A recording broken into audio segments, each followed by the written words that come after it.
पर्व है, थोड़ी सी उसकी चर्चा करते हैं। ज्ञान अल्प हुआ, घट गई स्मृति, श्रुति की धारा बही, पर सिमटती रही। लिपिबद्ध करो अथवा मिट जाएगा, धर सेणाचार्य को करुणा हुई, तब से लिपिबद्ध हुआ जिनागम। शीस पर ही सदा इसको धारेंगे हम, जिन धर्म हमने समझा मरम, इसकी रक्षा में प्राण भी तज देंगे हम। तू मिटाता भरम और विपरीत श्रम, इसकी शरणा में मुक्ति को पाएंगे हम। ज्ञान अल्प हुआ, घट गई स्मृति। धीरे धीरे ज्ञान चौपसम ज्ञान घटता चला गया। एक रात्रि स्मरण आया धरसेनाचार्य को, शांति से बैठे थे। पहले कितना ज्ञान था, द्वादशांग का ज्ञान था पहले, धीरे धीरे घटते घटते मेरे भी पूर्व में कितना क्षोभसम था, अब घटता चला जा रहा है। और आगे जो है वो भी धीरे धीरे अल्प ज्ञान होता चला जाएगा। जे श्रुत अभी तक तो याद कर कर के सुन के चल जाता था, लेकिन अगर लिपिबद्ध नहीं करेंगे तो आगे की पीढ़ी तक यह पहुंचने वाला नहीं है। हमें बहुत चिंता होती है, संपत्ति देके जाएंगे बच्चों को। बच्चों को अगर संपत्ति देना है तो तत्व ज्ञान की संपत्ति दो, संस्कारों की संपत्ति दो, भेद विज्ञान की संपत्ति दो, आत्मानुभूति की संपत्ति दो। अगर संपन्न करना है तो आत्मानुभूति से संपन्न करो। बच्ची को थोड़ा सा 5 मिनट का समय है, उसके बाद आत्मानुभूति से संपन्न करो। बच्चों को तत्व ज्ञान की जरूरत है। भौतिकवाद की चकाचौंध में बच्चों का जीवन नरक बनता चला जा रहा है। और उन्हें ऐसा विकल्प हुआ, जी कैसे जनागम आगे सुरक्षित रहे, जिनवाणी कैसे सुरक्षित रहे। तीर्थंकरों के विरह में यदि ना रहें ए जिन वचन, तो स्वपरहित कैसे करें इस जगत में। फिर भव जन अज्ञान व्रस भ्रमते रहें, पशुबत सदा ही दुख से। अब बाहर जाके देख लो, तत्वज्ञान रहित जीवों का पशुओं से अधिक कुछ विशेषता नहीं है उनमें। पशुओं जैसा जीवन है, काम भोग बंधन में लगे हैं, चलती जा रही है जीवन की धारा। बस नरक निगोद में गिरना है गड्ढे में, और कुछ नहीं होने वाला। 99% लगभग लोग नरक निगोद दुर्गतियों में जाने वाले हैं इस काल से, बताओ। और हम भी उनकी धारा में बहते रहे, अपनों को बहाते रहे, तो हमारा भी वही दुर्गति होने वाली है। हमारी तो नहीं होगी क्योंकि हम सुन रहे हैं, लेकिन हमारी संतानों पे के बारे में विचार करें, बार बार कहते हैं। और उन्हें विकल्प हुआ, इस विकल्प की पूर्ति के लिए, यद्यपि आचार्यों को विकल्प होना उनके लिए दुखदायी है, तकलीफ देता है, क्योंकि वो तो निर्विकल्प स्वरूप में ही रहना चाहते हैं। लेकिन वो विकल्प हमें तार गया। विकल्प भी हो तो कैसे हो, यहां यह भी बताया जाता है। और उन्हें विकल्प हुआ, कहीं सम्मेलन चल रहा था, एक पत्र भेजा गया कि 2 मुनिराजों की आवश्यकता है, हम श्रुत को लिपिबद्ध करना चाहते हैं। लेकिन कैसे मुनिराज चाहिए?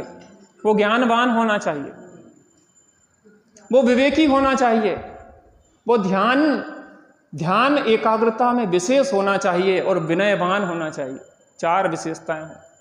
ज्ञान अच्छा चौपसम ज्ञान हो, आत्मज्ञान हो, उनके अंदर क्या हो? धैर्य हो, विवेक हो, विनय हो, और क्या हो? उनकी ध्यान की एकाग्रता भी हो, क्योंकि हर कार्य को करने के लिए एकाग्रता की जरूरत होती है। 2 मुनिराज पधारे, और पहले तो धड़सेन स्वामी ने उनके धैर्य की परीक्षा ली।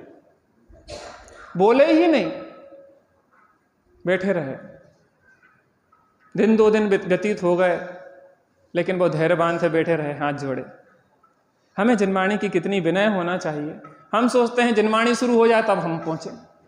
अरे हम इंतजार करना चाहिए, 10-15 मिनट पहले पाठ आदि करो कि जिनवाणी कि पहले एक भावना तो बनाना चाहिए ना, कैसे सुने, किस भाववृत्ति में हो। पाठ करो, कुछ करो, बैठो। जिनवाणी खुद बोलती है, आप बैठो तो सही। भगवान खुद बोलते हैं, आप बैठो तो सही उनके निकट।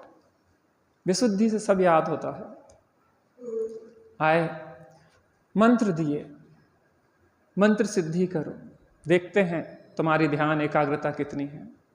लेकिन ध्यान रखना, कोई भी बात हो तो दौड़े दौड़े नहीं चले आना, क्योंकि आत्मा का गुरु तो आत्मा है। व्यवहार और परमार्थ दोनों बताना पड़ेगा। मंत्र सिद्धि करी, दोनों को देवांगनाएं प्रकट हुई, लेकिन कुछ कमी थी। क्या कमी थी?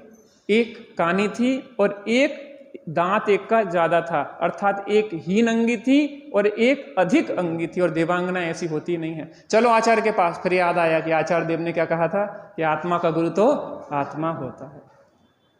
देखते हैं क्या है। और देखा, मंत्र में एक मात्रा अधिक थी और एक मंत्र में एक मात्रा न्यून थी।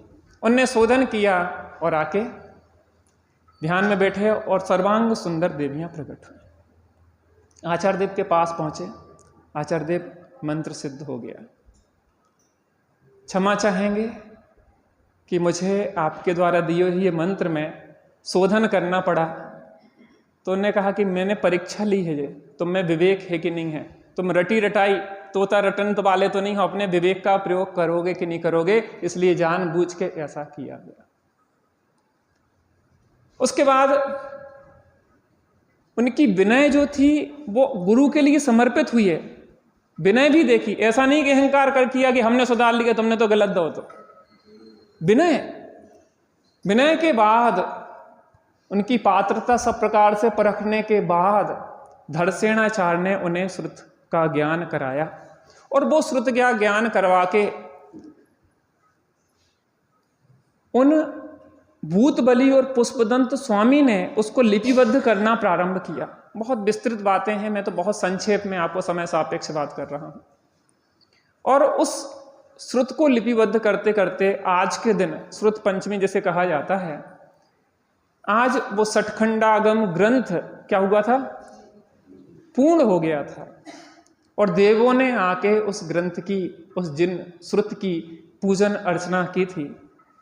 आज हमारे पास अगर यह श्रुत ज्ञान नहीं होता तो हमें कैसे मिलता? आगम की धारा एक तरफ चल रही थी, दूसरी तरफ आचार्य कुंद देव ने अध्यात्म की धारा बहाई। समय सार जी मनाबू पत्र कुंदन्ना रत्नोना अक्षरो लिखी, तदापि कुंद सूत्रोना अंकाय मूल्य।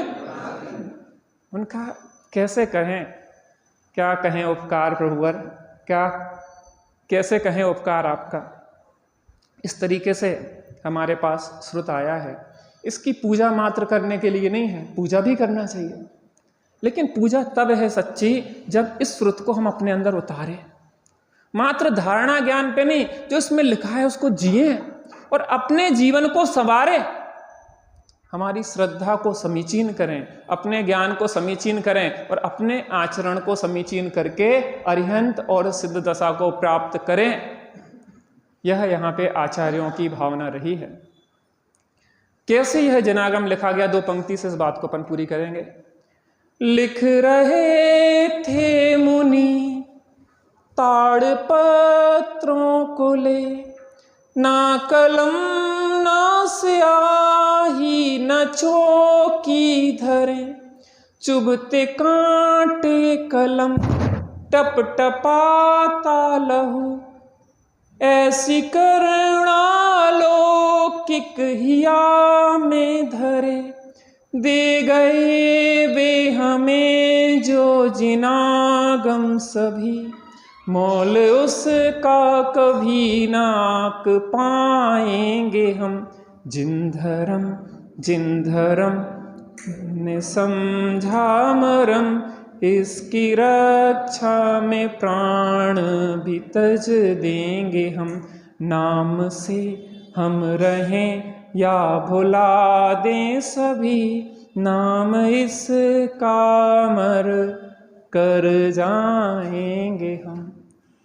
उन आचार्यों के, कुछ आचार्यों के नाम याद हैं, कुछ मुनिराजों के नाम याद हैं, बाकी तो कितना उपकार किया आचार्यों ने, हमें उनका खबर भी नहीं है। नाम से यानी कहते हम रहें ना रहें इसका कुछ गम नहीं, तेरा नाम तो अमर, यह श्रुत की धारा बहती रहे, यही वास्तव में हमारी भावना है।